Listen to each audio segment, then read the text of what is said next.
As we head towards this Thursday, we're going to be tracking chances of snowfall across much of mid-Missouri. Now, what is fueling this system?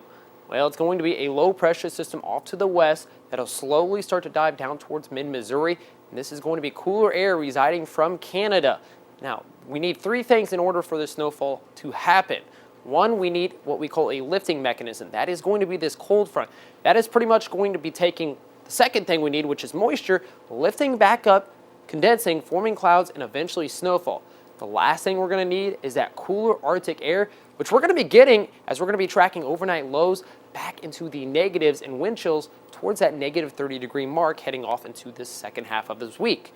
Now, this system will be residing with us all the way until Sunday, so we've issued a weather alert day from Thursday morning all the way until Sunday morning. So colder temperatures with the snow going to make for an interesting time.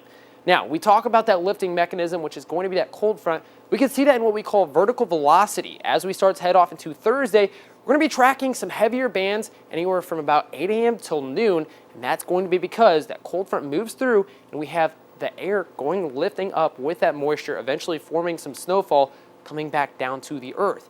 And with this system just ahead of this cold front and along, we're tracking winds out of the southwest, which is going to be pulling more air down from the Gulf of Mexico, giving us some moisture we need for these systems. Now, this will continue to happen until Thursday afternoon, so it's going to continue to dump plenty of snowfall across much of central Missouri. A lot of areas going to be between anywhere that 1 to 6 inch range. Some areas a little bit heavier. Could see even here in Columbia isolated up to 5 inches, but the range currently looking at 2 to 4 inches. That's not going to be the only thing we're going to be worried about with this system.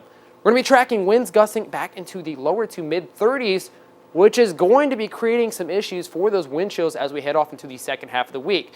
Now, what should we worry about with these wind chills? Well, when we're in that negative 30 to negative 40 degree range, you could get frostbite within 20 to 10 minutes, so it's going to be a short amount of time.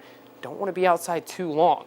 Now, when comparing this towards Christmas to how much snowfall we usually see and what is the chance of a white Christmas? Well, from 1991 to 2020, we usually see a 22% chance of seeing a white Christmas, which is going to be 1 inch or more of snowfall on the ground by the afternoon hours. Now, the last time we saw this was back in 2017, where we saw 1 inch of snowfall, and the number of occurrences since we've been recording of greater than 1 inch, 27, but this year looks like we're going to be 28. I'm ABC 17 Storm Track meteorologist Chance Gotch.